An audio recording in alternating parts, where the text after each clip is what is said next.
Hello friends, எல்லோரும் எப்படி இருக்கீங்க? நான் உங்கள் விஜய். இன்றைக்கி முருங்காய் வச்சு ஒரு ஆந்திரா ஸ்பெஷல் கிரேவிங்க. இது ரொம்ப சூப்பராக இருக்கும், சுவையாக இருக்கும். இது 2 in 1. நம்ம ரோட்டி, சப்பாத்தி அந்த மாதிரி இதுக்கும் யூஸ் பண்ணிக்கலாம். அதே மாதிரி சாதத்தில் பிசைஞ்சு சாப்பிட்றதுக்கும் நல்லாயிருக்கும். இந்த கிரேவி ரொம்ப ரொம்ப டேஸ்டியாக இருக்கும். செய்கிறது ரொம்ப ரொம்ப ஈஸி, ஆனால் கொஞ்சம் வித்தியாசமாக இருக்கும். நாங்கள் இது ஆந்திராவில் ரெகுலராக செய்யக்கூடிய ஒரு ரெசிபி. முருங்காய் போட்டு ஒரு நல்லா சூப்பரான இந்த மாதிரி கிரேவி எப்படி செய்கிறதுன்னு நான் உங்களுக்கு காட்ட போகிறேன். வாங்க. ஃபஸ்ட் டைம் வீடியோஸ் பார்க்குறீங்கன்னா கண்டிப்பாக சப்ஸ்கிரைப் பண்ணிக்கோங்க. ஒரு கடாய் சூடு பண்ணிக்கோங்க. அதில் 1 ஸ்பூன் எண்ணெய் விட்டுக்கோங்க. இதில் ஒரு அரை கப் வேர்க்கடலை. நீங்கள் பச்சை வேர்க்கடலை இருந்தால் வறுக்கணும், இல்லைனா வறுத்த வேர்க்கடலையாக இருந்தால் நீங்கள் டைரெக்டாக யூஸ் பண்ணிக்கலாம். இதில் ஒரு 2 ஸ்பூன் இது போட்டு கடலைப்பருப்பு போட்டுக்கோங்க. அப்புறம் ஒரு அரை ஸ்பூன் வெந்தயம் போட்டுக்கோங்க. நல்லா வறுத்துக்கோங்க. இது வறுத்துட்டு இதில் ஒரு வெங்காயம் நல்லா சின்ன சின்ன பீஸாக கட் பண்ணி அதுவும் போட்டுருங்க. அப்புறம் காஞ்ச மிளகாய் இருக்கும் இல்லையா, அது காரத்துக்கு ஏற்ற மாதிரி நம்ம போட்டுக்கணும். நீங்கள் காஞ்ச மிளகா இல்லை வேண்டானா நீங்கள் காரம் கூட டைரெக்டாக குழம்புல சேர்த்துக்கலாம். இப்போ நம்ம இதில் காஞ்ச மிளகா போட்டுடலாம். நான் ஒரு 10 காஞ்ச மிளகாய் எடுத்திருக்கேன். இது சுத்தமாக காரமே இல்லைங்க இந்த காஞ்ச மிளகா, அதனால் நான் ஒரு 10 போட்டிருக்கேன். நீங்கள் காரத்துக்கு ஏற்ற மாதிரி போட்டுக்கோங்க. இப்போ இதில் பச்சை தேங்காய் இல்லை, தேங்காய் சின்ன சின்ன துண்டாக கட் பண்ணி அது போட்டுக்கோங்க. புளி ஒரு சின்ன நெல்லிக்காய் அளவுக்கு புளி போட்டுக்கோங்க. இது நல்லா வறுத்துட்டு இது நம்ம என்ன பண்ணணும், ஆற வைக்கணும். நல்லா சூடு இருக்கும் இல்லையா, அதெல்லாம் நல்லா ஆறிட்டு ஆகிற வரைக்கும் நம்ம அப்படியே விட்டுடலாம்.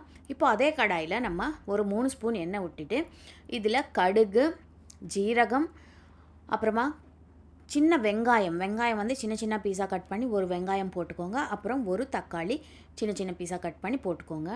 போட்டதுக்கப்புறம் இதில் முருங்காய் நான் 2 முருங்காய் எடுத்திருக்கேன். அந்த முருங்காவும் இதில் போட்டுருங்க. போட்டுட்டு நல்லா வறுத்துக்கோங்க. ஒரு 2 நிமிஷம் நல்லா அந்த எண்ணெயில் வறுத்துக்கோங்க. மஞ்சத்தூள் போட்டு தண்ணி ஊற்றிட்டு இந்த முருங்காய் நல்லா வேகிற வரைக்கும் மூடி போட்டு அப்படியே விட்டுருங்க. இந்த முருங்காய் நல்லா வேகணும், வெந்துட்டு இது நல்லா சாஃப்டாக ஆகணும். அது வரைக்கும் நம்ம அப்படியே விட்டுடலாம்.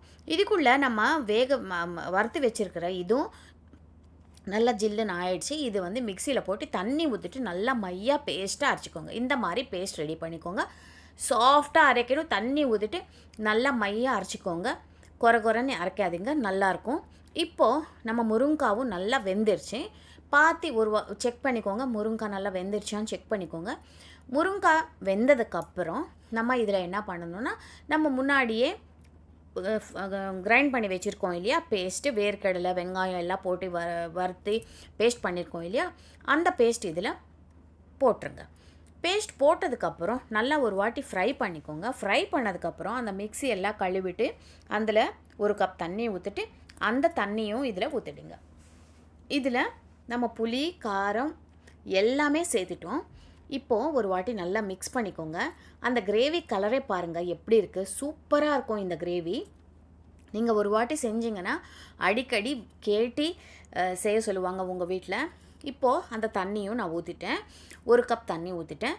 இது நல்லா இந்த குழம்பு நல்லா கொதிக்கணும். ருசிக்கேற்ப உப்பு போட்டுக்கோங்க. உப்பு எப்போவுமே நான் லாஸ்ட்டில் தான் போடுவேன். உப்பு போட்டதுக்கப்புறம் நல்லா ஒரு 5 நிமிஷம் இந்த குழம்பு நல்லா கொதிக்கணும். அப்போ தான் நம்ம போட்ட மசாலா ஃபுல்லாக அந்த முருங்காய்க்குள்ளே இறங்கி சூப்பராக டேஸ்டியாக ரெடி ஆகும். இப்போ பார்த்திங்கன்னா மேலே என்ன மிதக்குது பாருங்கள், அது வரைக்கும் அப்படின்னா நம்மளுக்கு குழம்பு ரெடி ஆகிடுச்சு. மேலே அப்படியே எண்ணெய் மிதக்கும் போது நம்மளுக்கு குழம்பு ரெடி ஆகிடுச்சு, கிரேவி ரெடி ஆகிடுச்சின்னு அர்த்தம். இப்போ நம்ம இது ஒரு வாட்டி மிக்ஸ் பண்ணிவிட்டு மேலே கருவேப்பிலை, கொத்தமல்லி நல்லா தூவிடுங்க. இதில் ஒரு ஸ்பெஷாலிட்டி என்னென்னா, நம்ம லாஸ்ட்டில் வெங்காயம் இருக்கும் இல்லையா, அது சின்ன சின்ன பீஸாக கட் பண்ணி மேலே அப்படி தூவிக்கணும். அது அங்கங்கே நம்மளுக்கு சாப்பிடும்போது கடிப்படும், சூப்பராக இருக்கும். அது வெங்காயம் கொஞ்சம் அந்த கிரேவியோட சூட்டில் கொஞ்சம் சாஃப்டாக ஆகும். நான் இந்த வெங்காயம் நான் லாஸ்ட்டில் சும்மா ஒரு சின்ன கைப்பிடி அளவுக்கு வெங்காயம் அப்படி மேலே தூவிட்டு நான் ஸ்டவ் ஆஃப் பண்ணிடுறேன். இந்த சூட்டில் அந்த வெங்காயம் ஓரளவுக்கு பாதி வெந்துடும். சூப்பராக இருக்கும் இந்த கிரேவி. கண்டிப்பாக ட்ரை பண்ணி பாருங்கள். எப்படி வந்ததுன்னு எனக்கு கமெண்ட்டில் சொல்லுங்கள். அது வரைக்கும் உங்கள் விஜய்.